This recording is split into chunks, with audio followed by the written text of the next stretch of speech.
Right, people are confused and I've been asked repeatedly for a simple timeline, especially regarding Shoe on Head and Armored Skeptic. So I'm gonna hand it to you, super simple. Following tons and tons of people making ads for Candid, Shoe on Head makes an ad. After that, I decided to look at Candid and I made a video criticizing it and the way it was advertised, including the choices made by the people creating the adverts. Shoe on Head receives backlash because of that and flips out a bit. She makes this video called Candid Do Nothing, which is now unlisted, after over 100,000 people watched it. The key part of this video, where the timeline splits depending on whether she's telling the truth or lying, is when she says this. I'm not being paid anymore. People are like, oh, you're just defending because you're being paid. No, it was a one-time thing. You're off their contract. If that's a lie, and I believe it is, because people are telling me in the chat in the Saga stream she was defending her choice to sign a contract with a non-disparagement clause, which means, I don't think it's quite right to say, oh, I'm not defending them because I'm connected to them, I'm off their contract, it's a one-time thing. But you can't say anything bad about them. At least not without risking getting taken to court. Anyway, if it's a lie what she said that she's completely off the contract, then she's made this video, Candid Do Nothing, which over 100,000 people saw, in which she explains she still loves the product and defends the product against accusations, while at the same time lying about having signed a contract where she cannot disparage them, in the same video.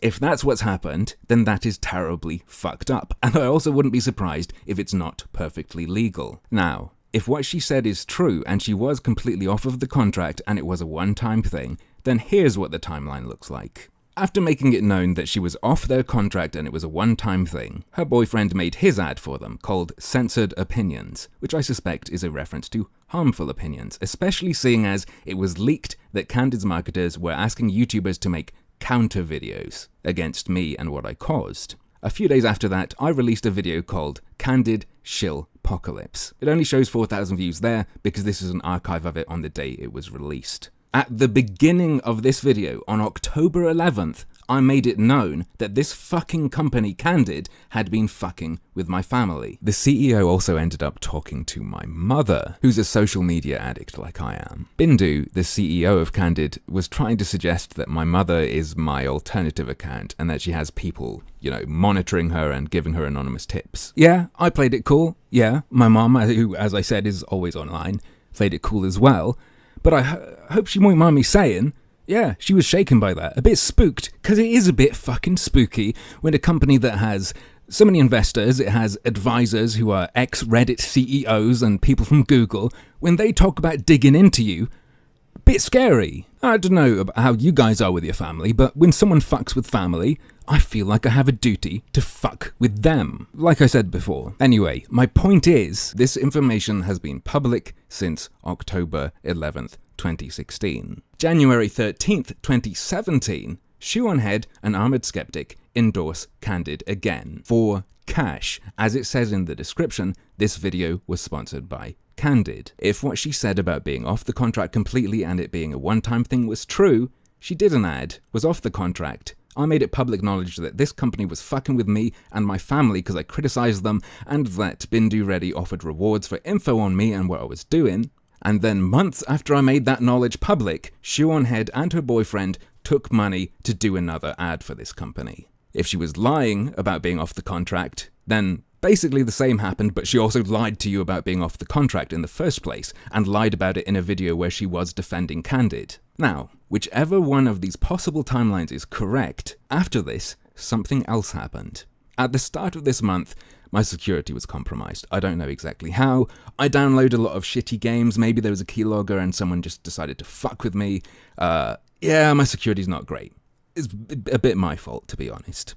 And now my YouTube channel is gone, and all my Candid videos were wiped and everything. YouTube isn't being very helpful. But anyway, after all my stuff disappears, Sargon of Akkad releases a video called The Skeptic Community, in which he encourages people to let the people doing ads for Candid go. It's not that big a deal, it's not their fault. It's unfair to, hold them responsible for doing ads for something they didn't know info about. Because it took Harmful Opinions weeks to figure it out, even though their latest ad is literally months after I made it known this company was fucking with me and my family. Months after all the sketchy shit has been done and come out. But of course, because my channel was killed, as Sargon notes in this video, it's very hard for anyone to look into and realize what's being paved over, and what history is being rewritten in Sargon's video. And of course, Shoe-on-Head's boyfriend was very thankful for Sargon doing this. He says, "Good video, thanks Sargon." And Sargon responds, "Had to be said, mate." Now, for the people confused about the timeline, do you get it now why I'm saying fuck these people? Why it looks to me like something's going on? Especially now that people are starting to understand why I'm so personally pissed, because although I normally try to avoid why I'm personally upset about stuff,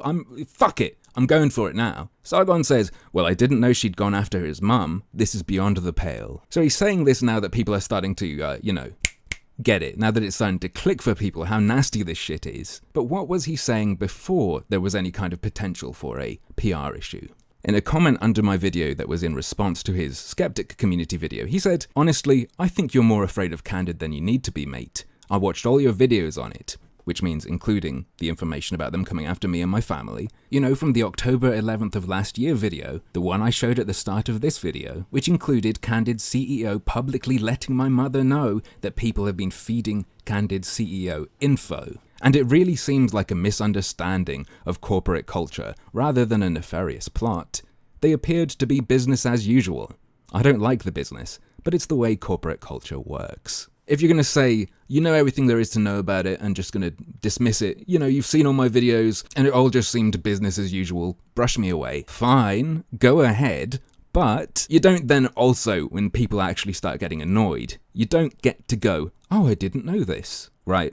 The reason I don't want to be associated with the skeptic community, and this doesn't mean pretending they don't exist, not talking to anyone who's involved with it. I mean, I don't want to be seen as part of it. Because when you're part of it and you talk about their sponsors, you get fucked. And barely anyone will help you against the kind of bullshit I've been fighting, when I think they may have done if I wasn't considered part of that and this wasn't seen as infighting. Perhaps I wouldn't have been called tinfoil and insane for suggesting that this company is deliberately targeting skeptics, which I can now release to you and confirm they were. The Guardian _001 on Twitter, who let me into his account because he'd been, pretending to work with the CEO, tricking her into thinking he was on her side. He was asked to help her find skeptic-ish channels in particular, in the context really of helping them deal with the PR problem within your community. He gave her some, and then the CEO of Candid said, "This is great." He says, "It's what you asked for," and she says, "Yup. Can you find more skeptic-ish channels?" He says to her, "I really should be getting a job as a PR guy." She says, "LOL, well, I am happy to compensate you in some way if you can get us 3 to 4 more channels like this one. The skeptic YouTubers are hard to work with."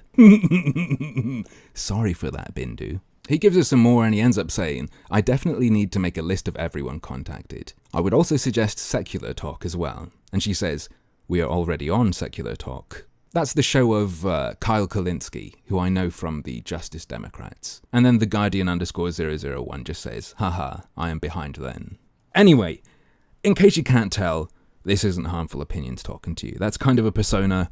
This is Tim talking to you, saying what I think is necessary to say. I said more than I meant to. I meant to just give that timeline at the start, so if you've forgotten about it, please start the video again and make sure you understand that timeline, like some of you asked for, because I don't think you're going to see anyone else explaining this. Right, it's Sunday, this shit's annoying to talk about, so I'm off to the pub. See ya.